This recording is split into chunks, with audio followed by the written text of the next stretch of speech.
Semuanya, ini adalah video pertemuan ke-8 mata kuliah User Experience Design. Pada materi kali ini, kita akan membahas tentang Raise Event, Master Basic, Conditional Logic, dan Set Widget Value. Master pada Azure adalah sebuah template yang berisikan widget-widget dan dapat digunakan secara berulang. Pemakaian secara berulang yang dimaksud adalah template tersebut dapat digunakan di berbagai halaman berbeda sesuai kebutuhan dengan isi yang tetap sama. Elemen-elemen yang biasanya dibuat sebagai master adalah header, footer, dan navigation bar. Karena header, footer, dan navigation bar pada setiap halaman di aplikasi atau website biasanya memiliki susunan yang sama. Selanjutnya, kita dapat mengatur cara peletakan master sesuai dengan kebutuhan. Terdapat 3 cara peletakan master yang disebut drop behavior, yaitu yang pertama ada place anywhere, di mana penggunaan drop behavior ini merupakan default drop behavior pada saat pertama kali membuat master. Pada place anywhere, kita dapat meletakkan master di koordinat manapun pada kanvas, dan peletakan master pada setiap halaman dapat bervariasi sesuai dengan kebutuhan user.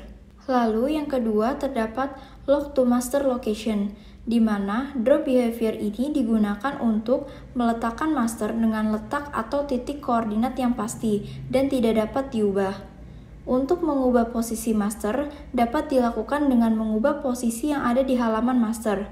Maka, posisi master pada halaman lainnya akan secara otomatis mengikuti perubahan posisi tersebut. Dan yang terakhir ada breakaway, yang mirip dengan place anywhere, karena kita dapat meletakkan master di koordinat manapun pada kanvas.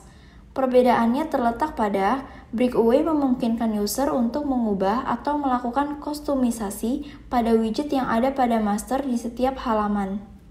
Selanjutnya, saya akan menjelaskan penggunaan drop behavior pada master di dalam Azure. Di sini, saya membuat satu page yang diberi nama master. Lalu, kita drag 2 buah widget seperti box 2 dan ellipse. Lalu, kita jadikan kedua buah widget ini menjadi satu master dengan cara menselect kedua buah widget, kemudian klik kanan, lalu pilih Create Master. Di sini beri nama master menjadi master, lalu klik Continue. Dapat kita lihat, default dari drop behavior pada saat pertama kali kita membuat master adalah place anywhere. Dapat kita buktikan dengan mengklik tab master, pilih masternya, lalu klik kanan, dan pilih drop behavior, dan yang tercentang di sini adalah place anywhere. Dari place anywhere, dapat kita lihat jika master ini dapat kita drag di koordinat manapun pada kanvas. Selanjutnya, kita akan mencoba drop behavior master yang kedua, yaitu log to master location. Untuk mengubah drop behaviornya, kita dapat langsung klik kanan pada master, lalu pilih drop behavior, dan pilih log to master location. Jika sudah, hapus dulu master yang telah kita buat, lalu kita drag kembali masternya. Nah, dapat kita lihat master dengan drop behavior log to master location tidak dapat digerakkan pada titik koordinat manapun, sehingga posisinya tidak dapat diubah. Jika kita ingin mengubah posisinya, maka kita dapat klik 2 kali pada master tersebut, lalu kita ubah di dalam halaman masternya. Kemudian, yang terakhir kita akan mencoba drop behavior breakaway. Di sini, kita ubah dulu drop behavior yang sebelumnya dengan memilih master, lalu klik kanan, pilih drop behavior, dan kita centang yang breakaway. Setelah itu, master yang sebelumnya kita hapus terlebih dahulu. Lalu kita drag ulang master dengan drop behavior yang baru. Kemudian, dapat kita lihat jika terdapat lebih dari 2 widget pada satu master, kita dapat memisahkan widget tersebut sesuai dengan keinginan. Selanjutnya adalah Raise Event. Pada dasarnya, Raise Event memiliki fungsi seperti master. Fungsinya satu, tetapi bisa digunakan di banyak halaman, dan hasilnya bisa berbeda-beda di tiap halaman. Untuk dapat membuat raise event pada sebuah widget, maka widget tersebut harus dijadikan sebagai master terlebih dahulu. Berikut merupakan contoh dari penggunaan master pada website Hapata. Dapat kita lihat pada website Hapata, halaman home dan installment memiliki header dan footer yang sama. Oleh karena itu, kita dapat menjadikan header dan footer sebagai master agar header dan footer tersebut dapat dipakai secara berulang-ulang. Materi selanjutnya ialah conditional logic. Conditional logic pada Axure merupakan sistem aturan yang digunakan pada sebuah interaksi untuk menentukan bagaimana sebuah case akan berjalan sesuai dengan kondisi tersebut.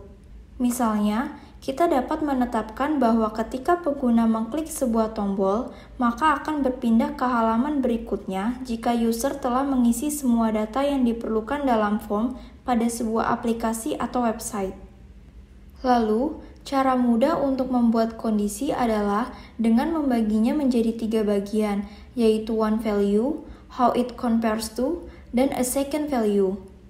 Pada condition builder, field pertama dan kedua pada setiap baris adalah tipe dari value serta value spesifiknya.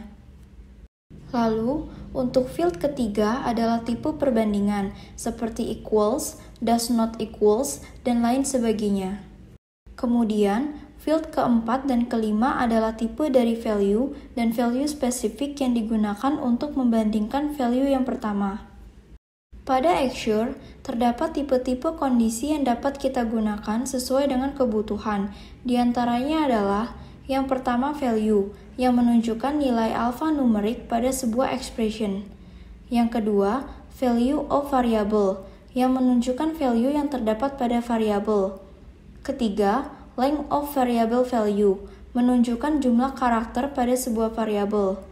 Keempat, text on widget, menunjukkan teks pada widget atau teks yang dimasukkan pada text field atau text area. Kelima, text on focus widget, menunjukkan teks pada widget yang sedang difokuskan. Keenam, length of widget value, menunjukkan jumlah karakter pada teks sebuah widget. Ketujuh, selected option of, menunjukkan pilihan yang dipilih pada drop list atau list box. Kedelapan, is disable off, menunjukkan apakah widget sedang dalam kondisi disable atau enable. Kesembilan, is selected off, untuk mengecek apakah widget sedang dalam kondisi selected atau terpilih. Kesepuluh, state of panel, menunjukkan state pada dynamic panel. Kesebelas, visibility of widget, menunjukkan apakah widget sedang terlihat. Jika terlihat maka true, jika tersembunyi maka false. Ke-12, key press, menunjukkan key yang ditekan pada keyboard. Ke-13, cursor, menunjukkan lokasi kursor pada sebuah widget. Ke-14, area of widget, menunjukkan lokasi widget yang tergantung pada widget lainnya. Ke-15, adaptive view, menunjukkan adaptive view yang terlihat sekarang.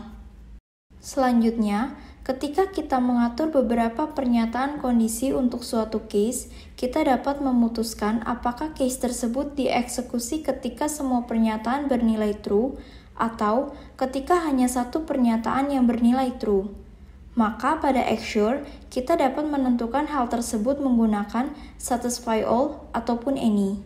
Jika semua kondisi harus true supaya expression dapat dijalankan, maka kita dapat memilih all. Sedangkan jika salah satu kondisi true dan expression dapat dijalankan, maka kita dapat memilih any.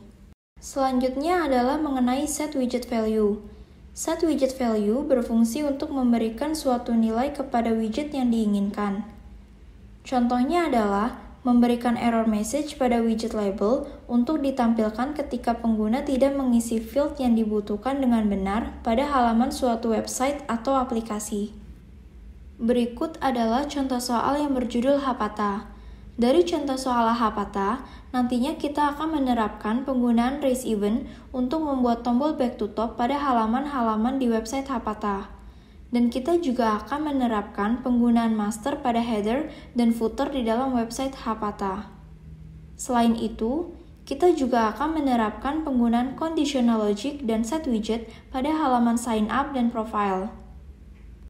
Kemudian, Berikut adalah validasi yang akan kita buat menggunakan conditional logic pada halaman sign up, di mana setiap terjadi kesalahan, kita akan menampilkan error message yang akan dibuat menggunakan setWidgetValues. Dan pada halaman profile, saya hanya akan memberikan contoh validasi pada jenis kelamin, tanggal lahir, dan kartu tanda penduduk. Selanjutnya, saya akan langsung menjelaskan cara membuat master pada website Hapata. Di sini, saya sudah memiliki halaman home, di mana terdapat header, kemudian konten, dan juga footer. Dikarenakan footer dan header akan digunakan di setiap halaman pada website Hapata, maka kita akan menjadikan header dan footer sebagai master. Caranya adalah select semua widget yang terdapat pada header, kemudian kita klik kanan, lalu pilih Create Master. Agar rapi, kita beri nama header. Jika sudah, kita klik Continue. Maka, header sudah berhasil kita jadikan master. Di sini, drop behavior-nya saya biarkan default, yaitu place anywhere. Kemudian, untuk footer juga caranya sama. Kita select semua widget yang ada pada footer, lalu klik kanan, pilih Create Master. Di sini beri nama footer, lalu Continue. Maka, footer juga sudah berhasil kita jadikan master. Cara menggunakannya adalah, misalkan di sini saya tambah satu halaman lagi dan beri nama installment. Kemudian, jika saya ingin meletakkan header pada halaman installment, maka kita dapat drag header pada master ke halaman yang diinginkan. Begitu juga dengan footer. Selanjutnya, saya akan menjelaskan cara membuat raise event pada website Hapata. Pada website Hapata, raise event akan kita buat pada widget back to top. Caranya adalah buka Axure, kemudian ke halaman home, lalu setelah itu kita akan membuat widget back to top-nya terlebih dahulu. Di sini kita dapat search arrow untuk menambahkan icon arrow. Setelah itu, untuk dapat membuat raise event, maka kita harus menjadikan widget back to top menjadi master. Kita klik kanan, lalu create master, dan beri nama back to top. Kemudian klik continue. Setelah berhasil mengubahnya menjadi master, kita klik 2 kali. Lalu, kita akan membuat interaksi back to top. Kita dapat langsung memberikan interaksi dengan pilih click or tap karena kita ingin interaksinya berjalan ketika kita klik, lalu scroll ke bawah dan pilih raise event. Setelah itu kita klik add. Di sini beri nama sesuai dengan yang kita inginkan. Jangan lupa untuk dicentang, kemudian klik OK. Jika sudah berhasil, kita kembali ke halaman home, lalu pilih master back to top, maka kita dapat memberikan interaksi back to top yang tadi telah kita buat pada raise event. Kita klik, lalu agar ketika kita klik tombol back to top, maka scroll akan otomatis ke posisi atas. Caranya adalah pilih scroll to widget. Lalu di sini kita akan menjadikan widget yang berada paling atas posisinya menjadi patokannya. Dan di sini adalah logo Hapata. Kita dapat mencarinya. Lalu pilih dan animasinya sesuai dengan keinginan kalian. Di sini saya pilih swing, kemudian klik OK dan kita preview. Jika kita scroll ke bawah dan kita klik tombol back to top, maka halaman akan kembali lagi ke atas.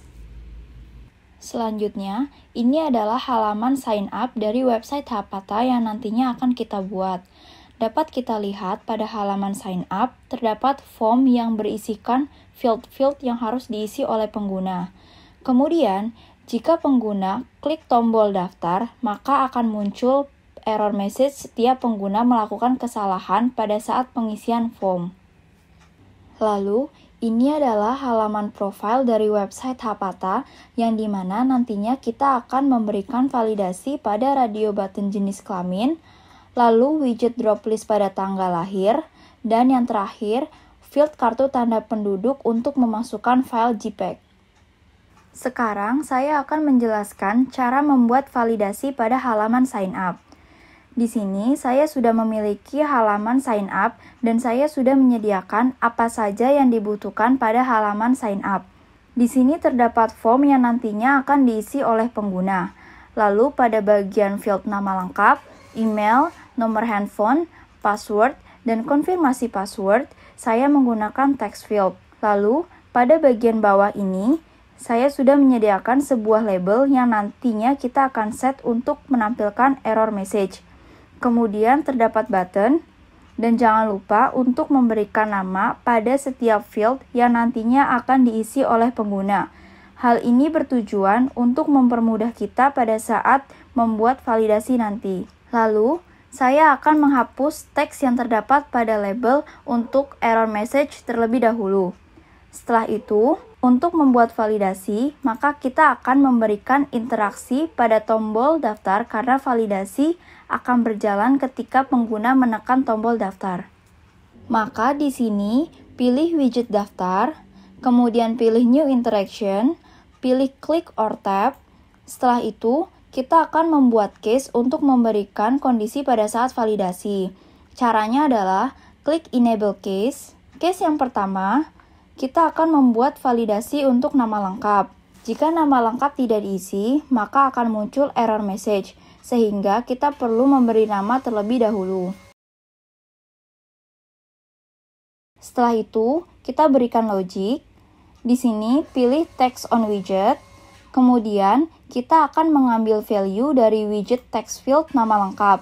Di sini, saya memberi nama full name. Kemudian, operatornya equals text, lalu value-nya kosong. Maka kita dapat membaca logiknya. Jika teks pada widget full name sama dengan kosong, maka kita klik OK. Setelah itu, kita akan menampilkan error message dengan menggunakan set widget values dengan cara pilih insert action. Kemudian di sini kita pilih set text, lalu targetnya adalah widget label yang saya beri nama error. Kemudian, kita akan set teksnya menjadi error message yang kita inginkan. Di sini saya ingin menampilkan nama lengkap harus diisi. Setelah itu kita klik OK. Kemudian, kita perlu menambahkan jeda dengan menggunakan wait. Lalu setelah itu, kita set lagi teks dari label errornya menjadi kosong. Maka di sini kita dapat membacanya, jika teks pada widget full name sama dengan kosong, maka kita akan set teks pada label error menjadi nama lengkap harus diisi. Kemudian, kita beri jeda selama 1000 milisecond atau 1 detik untuk pengguna melihat error message-nya. Setelah itu, kita set teks pada label error menjadi kosong, agar error message nama lengkap harus diisi hilang. Maka di sini, validasi untuk nama lengkap telah selesai. Selanjutnya, kita akan membuat validasi untuk email, di mana email harus mengandung karakter @ dan titik, sehingga jika pengguna tidak memasukkan karakter @ dan titik pada saat mengisi email, maka akan muncul error message. Maka di sini kita buat case baru dengan klik Add Case, dan beri nama. Setelah itu, kita add logic. Di sini saya menambahkan 2 buah logic, karena yang satunya untuk value add dan satunya lagi untuk value titik. Kemudian, di sini kita pilih text on widget, lalu kita ambil value dari widget text field email yang saya beri nama email. Untuk operator, kita menggunakan does not contain. Lalu kita di sini masukkan value add. Kemudian untuk logic yang kedua, text on widget, dan kita ambil value dari email. Untuk operatornya juga sama, yaitu does not contain. Dan values-nya kita isi dengan titik. Untuk satisfy, kita akan menggunakan match any. Karena jika salah satu kondisi terpenuhi, maka error message akan muncul. Sekarang, kita akan baca logiknya. Jika teks pada widget email tidak mengandung atau teks pada widget email tidak mengandung titik, lalu klik OK, dan maka kita akan memunculkan error message dengan cara set text, lalu pilih errornya. Untuk value-nya di sini saya ingin memunculkan email harus mengandung dan titik. Klik OK, lalu kita beri jeda, lalu klik OK. Kemudian di sini kita set text untuk label errornya menjadi kosong value-nya, lalu klik OK. Maka validasi untuk email harus mengandung dan titik telah selesai. Selanjutnya, validasi untuk nomor handphone, di mana nomor handphone ini harus terdiri dari angka. Maka kita buat case baru, kemudian beri nama. Setelah itu kita add logic dan pilih text on widget. Untuk value-nya kita ambil dari text field font yang diberi nama font. Kemudian untuk operatornya kita akan menggunakan is not. Lalu di sini kita pilih numeric. Ketika kita baca logiknya adalah jika teks pada widget font bukan numeric, maka kita klik OK. Kemudian kita akan tampilkan error message dengan menambahkan set text error. Di sini saya akan menampilkan error message nomor handphone harus numeric. Kemudian klik OK, lalu kita berikan jeda, lalu set text kembali, dan value-nya kosong, lalu klik OK. Maka, validasi untuk nomor handphone harus numeric telah selesai. Validasi selanjutnya masih pada nomor handphone, di mana panjang karakter nomor handphone harus antara 10 sampai 13 karakter. Sehingga ketika user memasukkan nomor handphone dengan panjang karakter kurang dari 10 atau lebih dari 13 karakter, maka akan muncul error message. Di sini kita buat case baru, lalu beri nama. Kemudian kita add logic, lalu untuk mengecek panjang karakter, maka kita akan menggunakan length of widget value, di mana value-nya akan kita ambil dari text field nomor handphone yang saya beri nama font. Untuk operatornya, kita akan memilih is less than dan value-nya 10. Lalu untuk yang kedua, pilih length of widget value, lalu operatornya kita ubah menjadi is greater than, lalu value-nya kita isi menjadi 13. Dan kemudian untuk satisfy-nya kita akan pilih match any. Maka di sini untuk logiknya dapat kita baca jika panjang karakter dari font kurang dari 10 atau panjang karakter dari font lebih dari 13, maka kita klik OK. Lalu kita akan set text error message kembali. Di sini value-nya panjang karakter nomor handphone harus 10 sampai 13. Kemudian klik OK, lalu kita berikan jeda dan klik OK. Setelah itu, kita set text error menjadi kosong value-nya. Maka kita dapat membaca sekali lagi untuk validasi panjang karakter dari text field nomor handphone.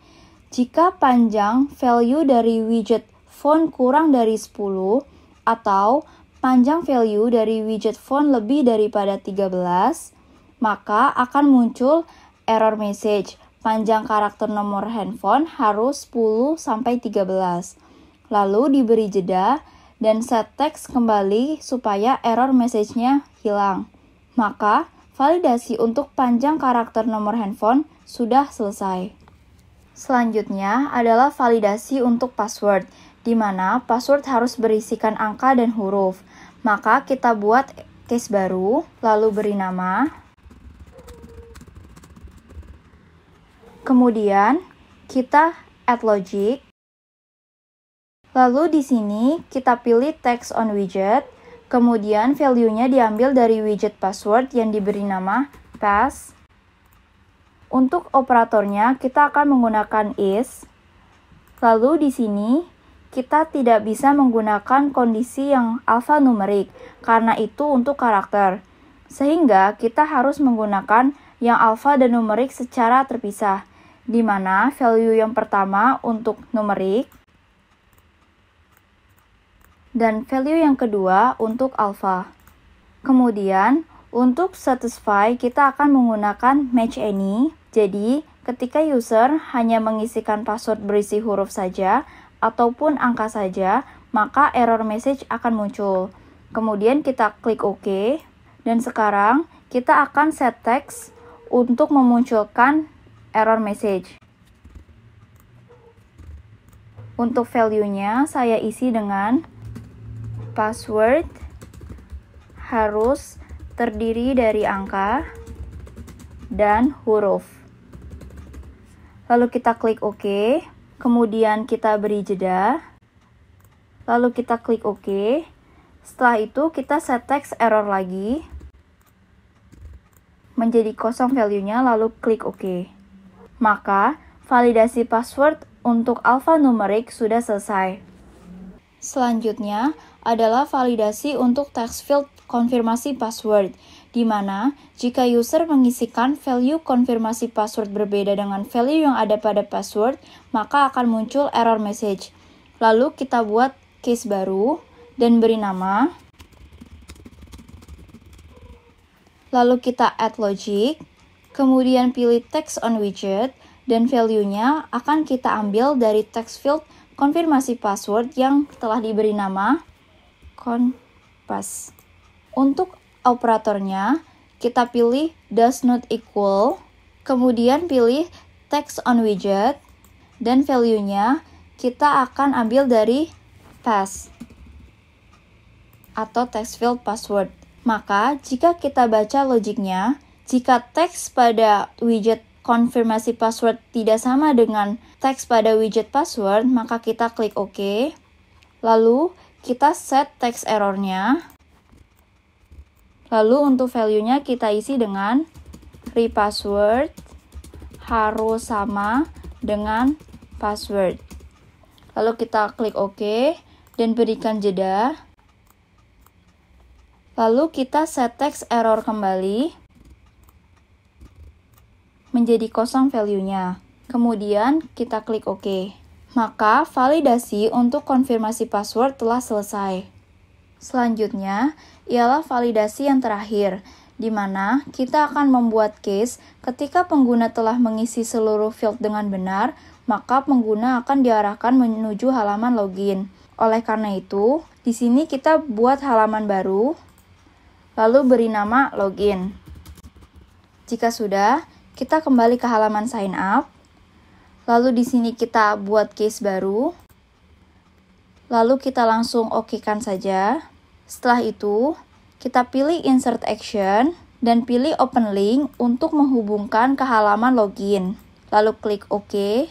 Maka, validasi untuk halaman sign up telah selesai. Jika validasi pada halaman sign up telah selesai, sekarang kita akan memberikan validasi conditional logic pada halaman profile, di mana yang pertama kita akan membuat validasi untuk jenis kelamin, di mana ketika pengguna tidak memilih jenis kelamin, maka error message akan muncul. Tetapi, sebelum membuat validasi pada radio button pria dan wanita, kita harus menjadikan mereka ke dalam satu grup terlebih dahulu, agar pengguna hanya dapat memilih salah satu gender saja. Caranya, pilih kedua radio button, kemudian kita ke bagian interaction, lalu kita klik 3 titik yang ada di sebelah kanan, lalu assign radio group, dan beri nama jenis kelamin. Setelah itu, maka sekarang radio button pria ataupun wanita telah menjadi satu grup. Lalu selanjutnya, kita akan membuat validasi pada radio button pria maupun wanita. Untuk caranya, kita pilih tombol submit, lalu new interaction, pilih click or tap. Lalu di sini kita akan menambahkan sebuah case dengan mengklik enable case, lalu beri nama. Jika sudah, add logic. Di sini saya menyediakan dua logic, di mana yang satunya untuk radio button pria dan yang satunya lagi untuk radio button wanita. Setelah itu kita pilih is selected off. Kemudian di sini pilih widget radio buttonnya yang sudah diberi nama female. Kemudian untuk value-nya kita pilih false, di mana false ini berarti status dari radio button female sedang tidak terpilih.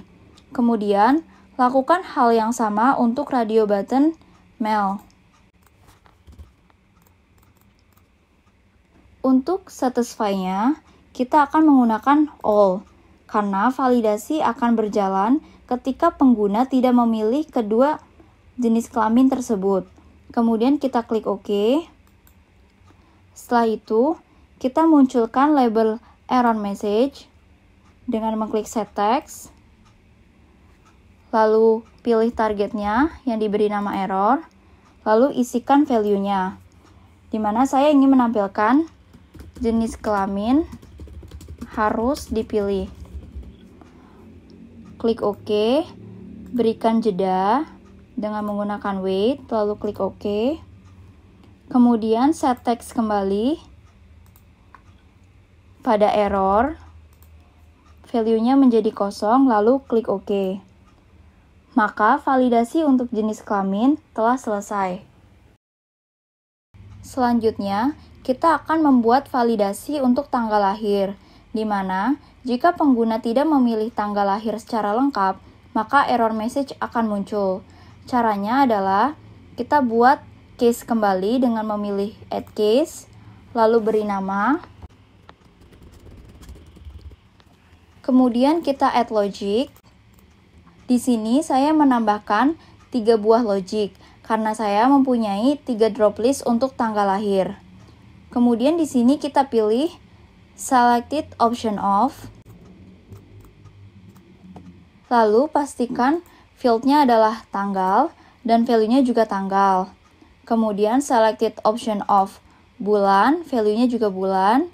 Dan yang terakhir, selected option of tahun, value-nya juga akan tahun. Untuk satisfy-nya, kita akan menggunakan match any, karena error message akan muncul jika pengguna tidak memilih salah satu atau semua drop list untuk tanggal lahir. Lalu kita klik OK. Di sini kita tambahkan label error message. Untuk yang ditampilkan, value-nya adalah tanggal lahir harus dipilih. Lalu klik OK, tambahkan jeda. Dan yang terakhir, set label error menjadi kosong value-nya, lalu klik OK. Maka, validasi untuk tanggal lahir telah selesai. Penjelasan yang terakhir ialah validasi kartu tanda penduduk, di mana pengguna harus mengupload foto kartu tanda penduduk dan file harus dalam bentuk JPEG. Sebelum menambahkan case, kita perlu mengubah type dari text field dengan mengklik tombol titik 3 di sebelah kanan, lalu ubah type-nya menjadi file. Jika sudah, kita klik tombol submit, lalu kita tambahkan case. Di sini isi dengan file KTP harus diisi. Kemudian add logic, di sini pilih text on widget. Kemudian kita akan mengambil value dari widget text field KTP yang diberi nama foto KTP. Kemudian operatornya equals text, lalu value-nya kosong. Setelah itu, kita akan menampilkan error message dengan pilih Insert Action. Lalu kita set text. Targetnya adalah label error. Dan masukkan value-nya. Di sini isi dengan foto KTP harus diisi. Klik OK. Lalu berikan jeda. Klik OK. Dan yang terakhir, kita set text lagi. Label errornya menjadi kosong. Agar error message foto KTP harus diisi hilang. Jika sudah, maka validasi untuk kartu tanda penduduk harus diisi, maka sudah selesai. Validasi selanjutnya masih pada kartu tanda penduduk, di mana file yang diupload harus dalam bentuk JPEG. Maka di sini kita buat case baru dengan klik Add Case, lalu beri nama. Setelah itu kita add logic.